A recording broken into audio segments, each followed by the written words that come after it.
Hello, everybody. I hope that you are well. Welcome to Muscle Day 5, which is our last formal day of instruction before spring break. So it's Tuesday. So Thursday is a C day, and it's going to be a catch-up day. I'm going to post a list of assignments, and I want you to go through and check off that you've submitted all of them. That way you get all the points for the weeks before e-learning. Agenda for today. I want to run through some grade update stuff with you. We're gonna talk about the bell work. I'm gonna tell you another it's an announcement heavy day essentially. So the IP, I want to drop a note about that. We are gonna take just a few notes about hypertrophy and atrophy in muscles. Then we have our practice. Oh, then we have some time set aside for practice, and then we have our practice quiz. Okay, grade stuff.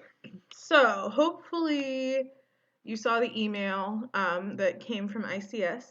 But essentially, we're changing our grade book. So a lot of you probably saw your grades change overnight. So quarter 3 is 50% of the semester. What that means is that whatever you got for quarter 3, and I believe that ended on March, I believe 13th. That will be the grade for quarter 3, and then we'll average it with the grade of quarter 4, and that will be your grade for the semester.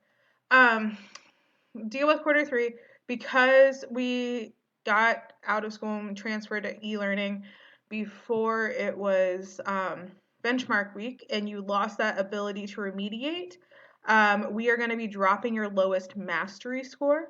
I'm not sure what that's going to look like yet. More details are forthcoming. When I know, I'll let you know.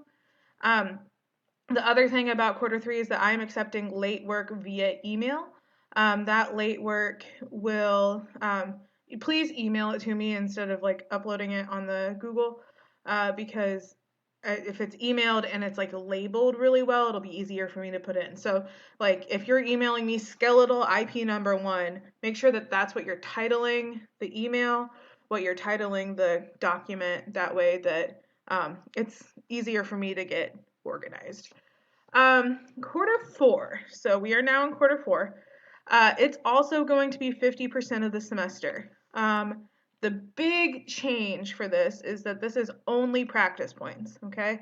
So you can look at it as all of the points in quarter 4 are worth the same amount, okay?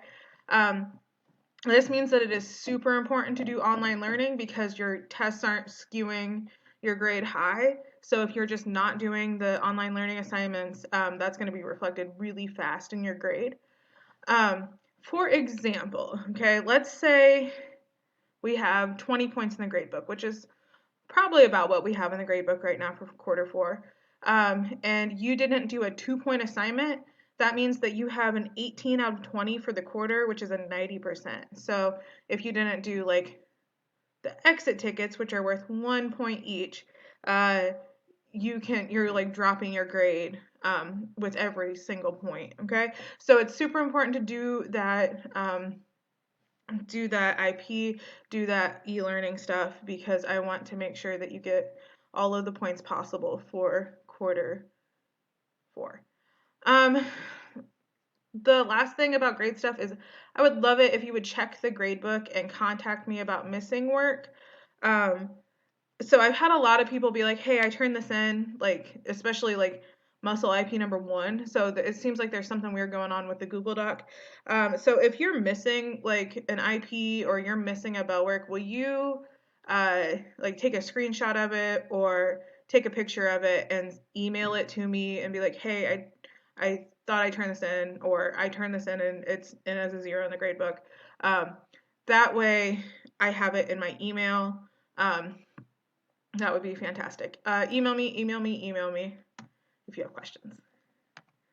Okay, practice problems in your bell work. So there are going to be a few practice problems in your bell work. They are for completion, and then go ahead and upload IP number 4.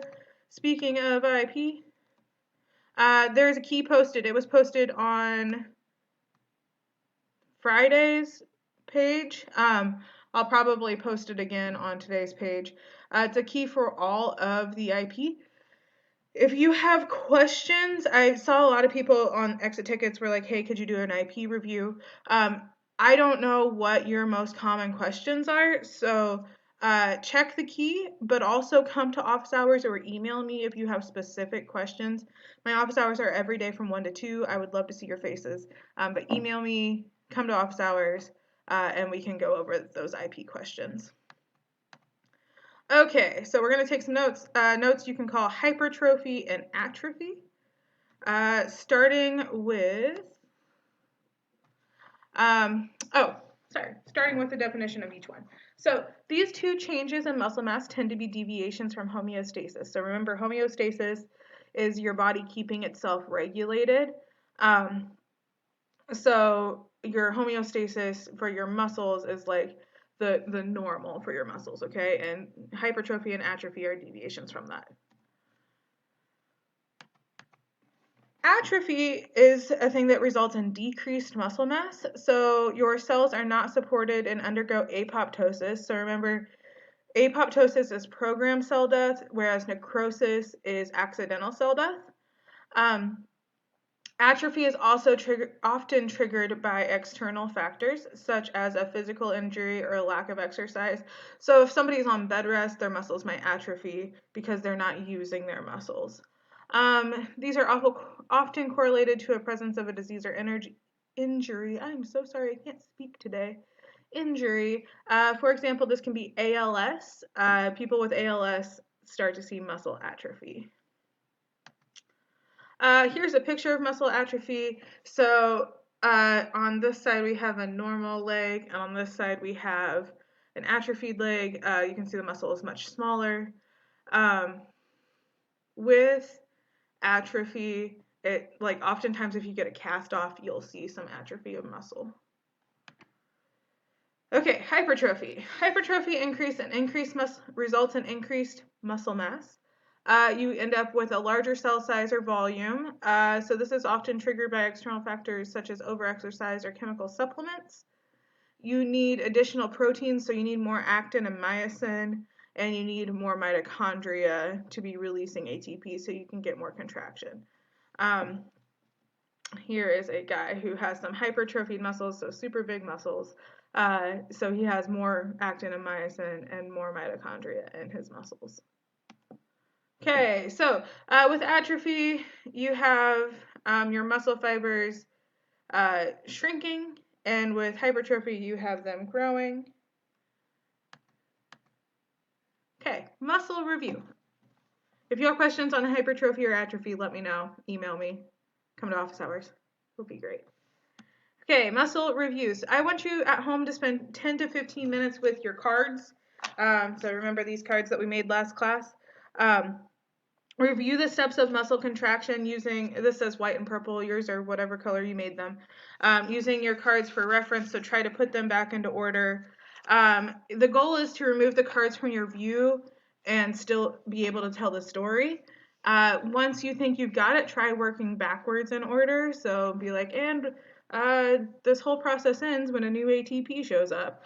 So this is not something that I am collecting, this is just something to get you to practice some more. So spend 10-15 minutes, work on reviewing that.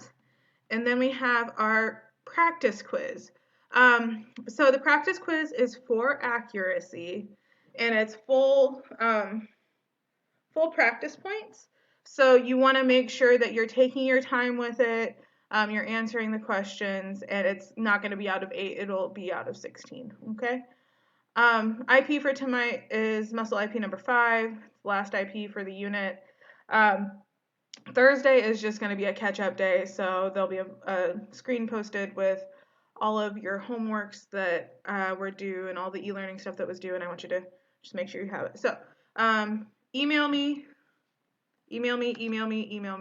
Come to office hours. Let me know what questions you have. Make sure you have practiced a lot before you take that practice quiz, okay? Okay. I hope that you are all well. I will see you soon. Bye.